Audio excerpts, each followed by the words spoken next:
अक्सर लोग किसी न किसी बात को लेकर कोई न कोई प्लान बनाते रहते हैं और कई बार तो ऐसा होता है कि उनका खुद का प्लान ही उनके ऊपर भारी पड़ जाता है। और इसका जीता जागता सबूत देखने को मिला है मेरठ में, जहां पर एक 21 साल के नौजवान ने एक ऐसा प्लान बनाया जिस पर उसकी खुद ही जान चली गई। यानी कि उसके प्लान में उसकी कीमत जान से चुकानी पड़ी। दरअसल 21 साल का नौजवान किसी से खफा था और उसको फंसाना चाहता था और उसने एक ऐसा प्लान बनाया जिस पे उसकी खुद ही जान चली गई। तो आखिरकार सवाल ये निकल कर आता है कि उस 21 साल के नौजवान ने ऐसा क्या प्लान बनाया जिस पर उसकी ही जान चली गई और वो किसको फंसाना चाहता था और क्यों फंसाना चाहता था। तो ये सब जानने के लिए बस आप वीडियो के अंत तक बने रहिए, हम आपको बताएंगे पूरा मामला विस्तार से।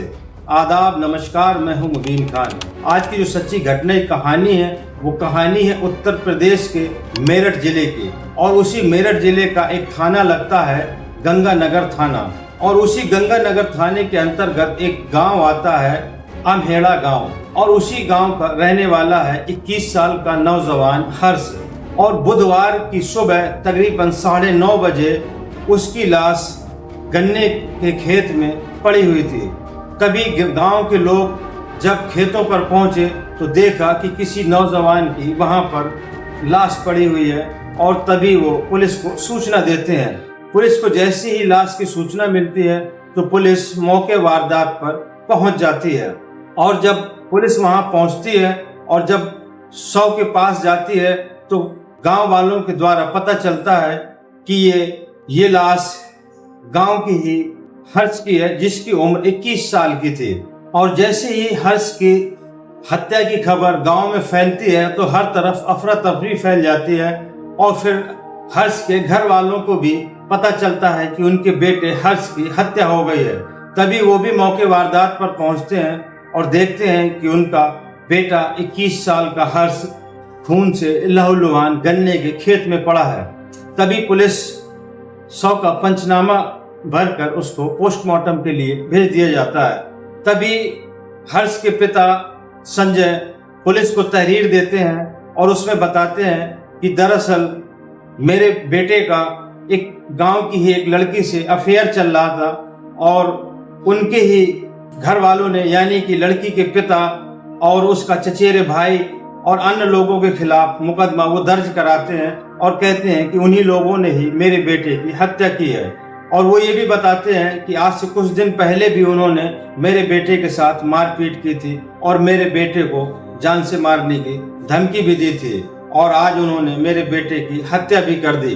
अब पुलिस इस घटना की जांच पड़ताल शुरू करती है, और जब घटना की जांच पड़ताल शुरू करती है तो सीसीटीवी कैमरे भी देखे जाते हैं, और जब पुलिस शुरुआत में सीसीटीवी कैमरा देखती है तो पता चलता है जिस वक्त हर्ष की हत्या हुई थी उस टाइम लड़की के पिता और अन्य घर वाले घर पर ही मौजूद थे। अब पुलिस को कहीं ना कहीं शक होता है, और फिर वो गांव के भी और अन्य सीसीटीवी कैमरों को खंगालना शुरू कर देती है, और जब गांव के कैमरों के साथ साथ वो शराब के ठेकों के भी कैमरा खंगालना शुरू करती है। अब जब ठेके का कैमरा खंगाला जाता है तो उसमें हर्ष दिखाई देता है वो शराब खरीदते हुए, और उसके साथ में एक उसका दोस्त होता है जो कि नाबालिग होता है।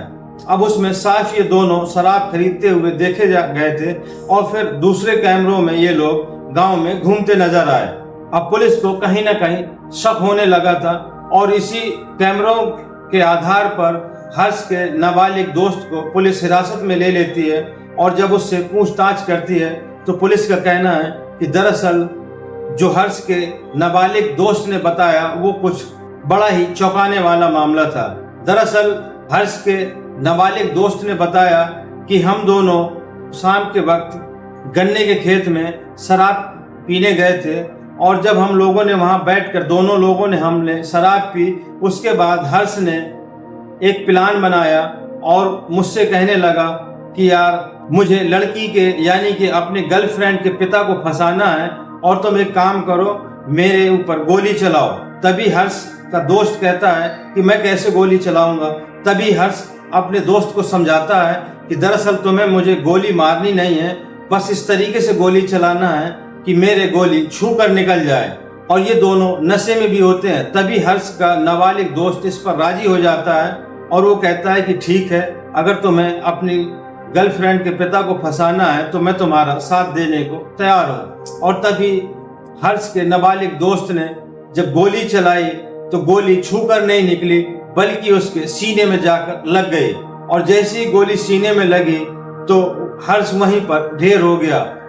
और जब उसके नाबालिग दोस्त ने देखा कि गोली तो छूकर नहीं निकली, ये तो हर्ष के सीने में लग गई, तभी वो घबरा गया और फिर वो जिस तमंचे से, अवैध तमंचे से उसने फायर किया था, वो तमंचा उसी के नीचे रखकर वहां से भाग गया।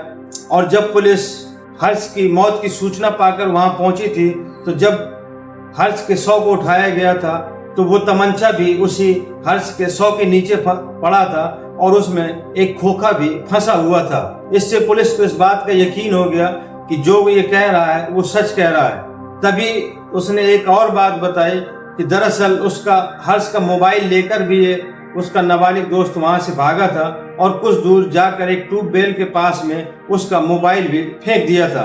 और पुलिस का कहना है कि उसी नाबालिग दोस्त के निशानदेही पर जब हम वहां पहुंचे तो मोबाइल भी वहां बरामद हो गया। पुलिस का ये भी कहना है कि जब हमने इस केस की और जांच पड़ताल की और जब हर्ष के मोबाइल के कॉल रिकॉर्डिंग निकाली तो पता चला जिन जिन लोगों से इसने बात की थी उन लोगों से भी हमने पूछताछ की और उनके भी बयान दर्ज किए। तो सभी लोगों को मिला जुला कर मामला ये निकल कर आया कि कहीं ना कहीं पूरा मामला प्रेम प्रसंग का था।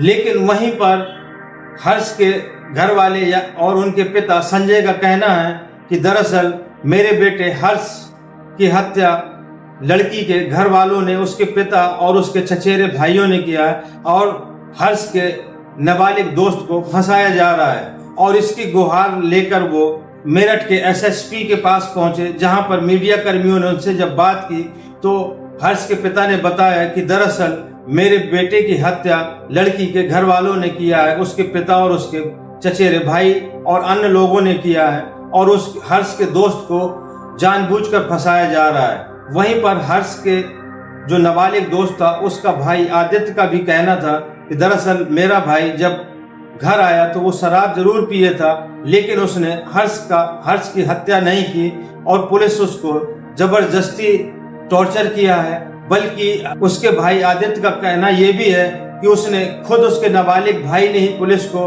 फोन में सूचना दी थी बताने के लिए कि उसकी हत्या किसने की है, लेकिन पुलिस ने उसी को हिरासत में ले लिया और उसके साथ 3rd डिग्री इस्तेमाल की और उसको जबरदस्ती उससे ये बात कबूल करवाई है। और इसी बात की शिकायत लेकर वो एसएसपी के पास पहुंचे हैं और उन्होंने गुहार लगाई है कि पूरे मामले की जांच, निष्पक्ष जांच की जाए और मेरे भाई को बेगुनाह है और उसको फंसाया न जाए। अब हर्ष के हत्याकांड में दोनों तरफ से पुलिस और हर्ष के घर वालों का अपना अपना दावा है। पुलिस का कहना है कि उसके दोस्त ने खुद इकबाल किया है कि उसने अपने दोस्त के कहने पर भी उसके ऊपर गोली चलाई थी, लेकिन वहीं पर हर्ष के घर वालों का और उस नाबालिग दोस्त के भाई का कहना है कि मेरे भाई को बेगुनाह है और उसको गलत फंसाया जा रहा है। अब ये तो जांच का विषय है, जांच और आगे चलेगी और जो भी निकल कर सामने आएगा वो सब आपके सामने होगा। तो दोस्तों, ये थी आज की सच्ची घटना की कहानी। ये घटनाक्रम सुनाने का मकसद किसी को आहत करना या किसी को परेशान करना नहीं, बल्कि आप लोगों तक सच पहुंचाना और आप लोगों को जागरूक करना है। तो दोस्तों, अगर ये वीडियो आपको अच्छा लगा हो तो ज़्यादा से ज़्यादा लाइक करें, कमेंट्स करें और अगर आप मेरे चैनल पर नए हों तो चैनल को सब्सक्राइब करें। और दोस्तों, हर्ष के हत्याकांड में आपकी क्या राय है, आपके क्या विचार हैं, वो अपने विचार और अपने राय कमेंट बॉक्स में जरूर लिखें। और दोस्तों, आपसे वही छोटा सा हम्बल रिक्वेस्ट कि आप मेरे वीडियो को ज़्यादा से ज़्यादा लाइक और कमेंट्स किया करें, क्योंकि आपका एक लाइक और कमेंट्स हमें बड़ा मोटिवेट करता है, हमारा हौसला भी बढ़ाता है। तो दोस्तों, मिलते हैं अगले वीडियो में नई कहानी के साथ। जय हिंद।